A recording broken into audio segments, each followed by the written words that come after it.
convido para compor a primeira mesa redonda do simpósio, intitulada Metropolização do Espaço, Novas Estratégias, Dinâmicas e Processos na Produção das Cidades, o professor Dr. Álvaro Ferreira, da PUC Rio-UERJ,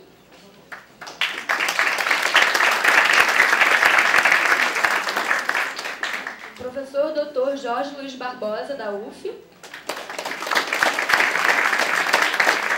e o professor Dr. Pedro Abramo, do IPUR.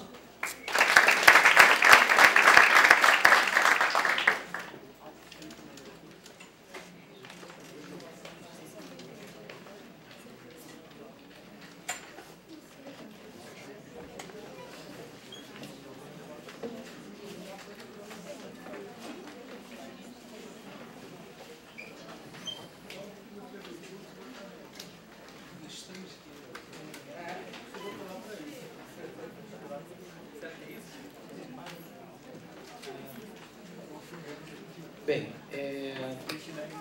como a gente fez no primeiro CMG, nós vamos fazer nesse também. Nós não vamos ter uma pessoa que vai mediar ou marcar o tempo, né? As próprias pessoas que estão aqui, uma das pessoas marca o tempo, está tudo bem, a gente tem em torno de meia hora, né, para exposição. Então vamos lá. Oi? Tá, de 20 a 30. Então vamos lá. Então, como vocês estão vendo, né, a ideia ainda em construção, né, essa metropolização do espaço, cotidiano e ação, uma contribuição teórico-metodológica,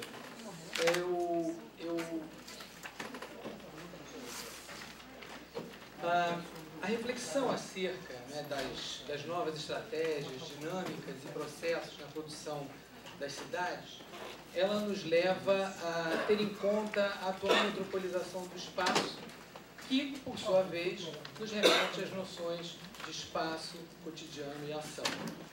A produção das cidades, ela é realizada a partir de certas intencionalidades, que acabam sendo materializadas para dar sustentação a um momento marcado pela metropolização do espaço. O século XXI trouxe com ele fatos novos, mas também trouxe permanências, processos novos, outros revisitados e ainda outros que se constituem, né, e se realizam a partir de processos anteriores. A metropolização do espaço, ela faz parte desse momento e contribui para a realização de profundas transformações das formas, estrutura e dinâmicas urbanas. Esse processo não exclui aquilo que o filósofo francês Henri Lefebvre denominou no início da década de 1970 de urbanização completa da sociedade. Aliás, o processo de metropolização do espaço, eu tenho dito isso, está para o momento atual, assim como a urbanização da sociedade estava para aquele momento. Por isso, a metropolização ela incorpora algumas características e desenvolve outras.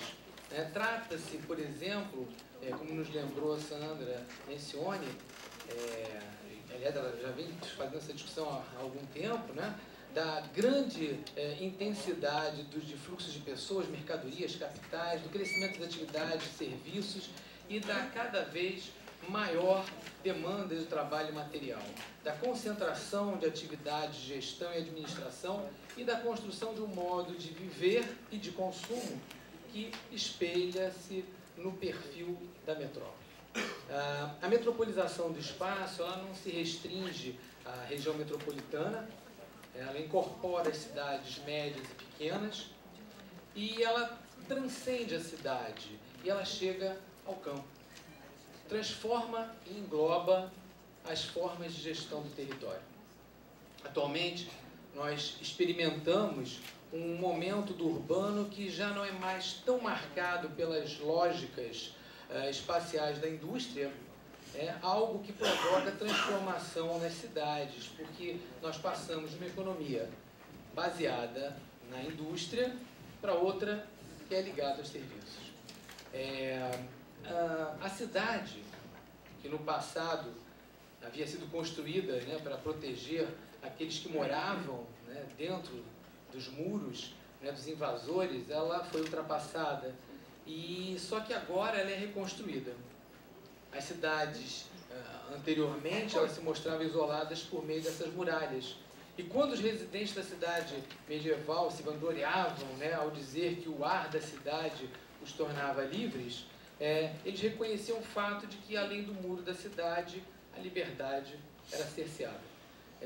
Atualmente, a preocupação com a segurança provoca menos a preocupação com a integridade da cidade como um todo, como propriedade coletiva, né, e mais com a dimensão individual, seja por intermédio dos condomínios fechados e vigiados por seguranças armados, câmeras, e a própria admissão controlada, seja pelos muros com cercas eletrificadas, alarmes de segurança, automóveis blindados. As residências, elas passam a se transformar em verdadeiras fortalezas.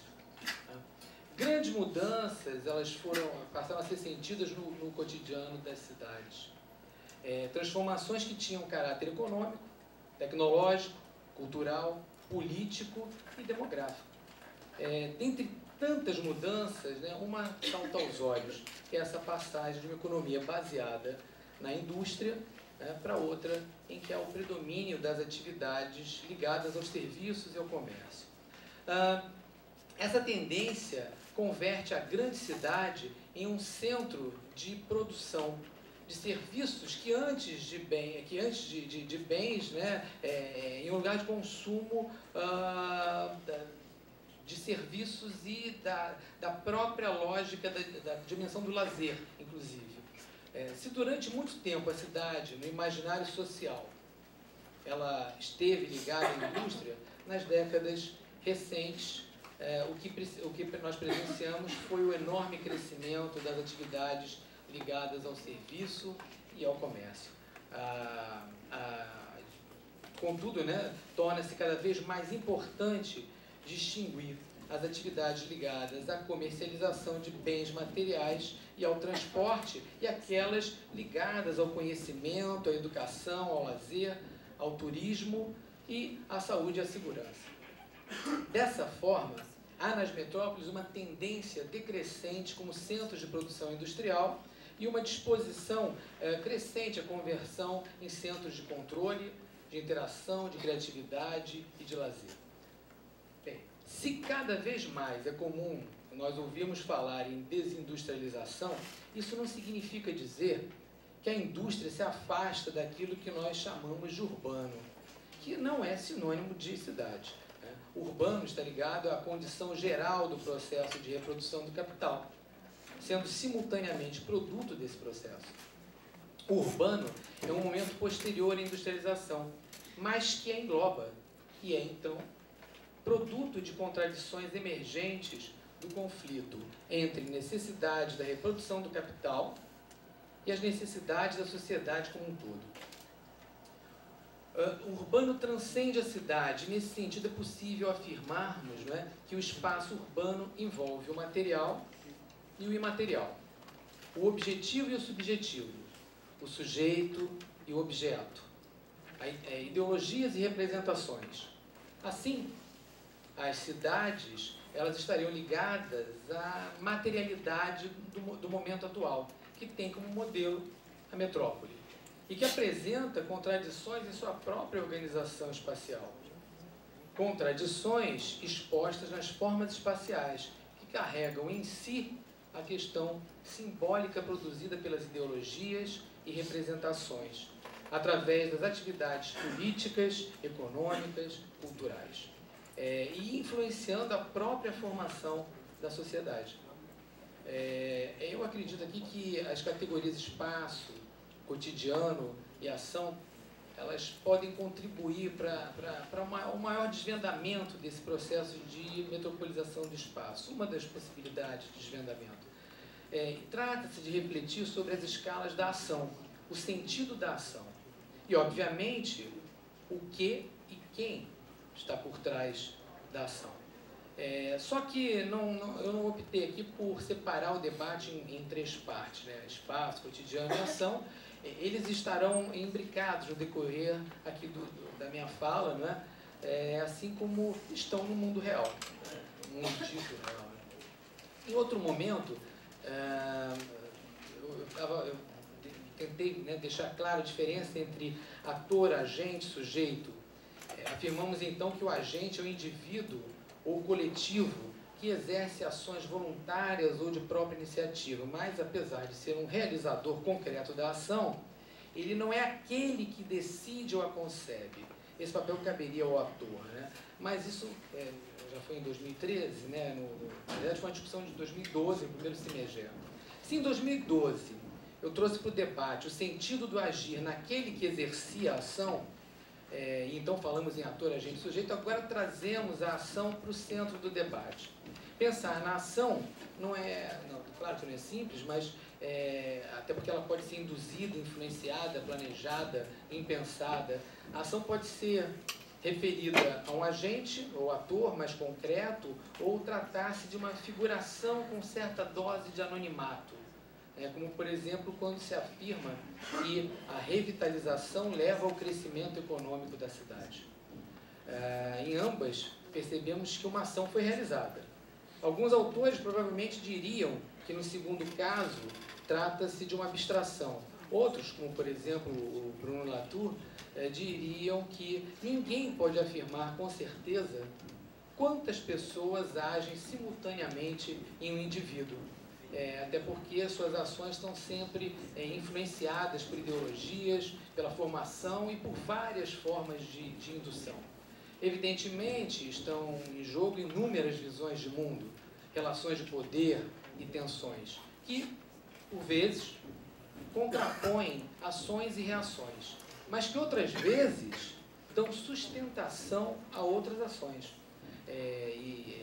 Que nesse jogo de poder, né, podem ser taxadas de falsas, retrógradas, antiquadas, modernas. Além disso, essas ações exercidas em determinado lugar, muitas vezes nascem de concepções de atores que estão localizados em lugares muito distantes dali. Os atores sociais, ao agirem, podem mostrar quem são e o que verdadeiramente almejam, ou podem camuflar o objeto de sua ação. Muitas vezes, através da construção de um discurso de patriotismo de cidade ou de construção de uma figuração com certa dose de anonimato, como eu já comentei anteriormente, né? Por exemplo, os Jogos Olímpicos serão ótimos para a cidade. Isso é um exemplo, né, dessa figuração. Os Jogos Olímpicos viraram sujeito da ação e a cidade que vai ser beneficiada passa a representar todos que nela vivem, o que definitivamente não é verdade.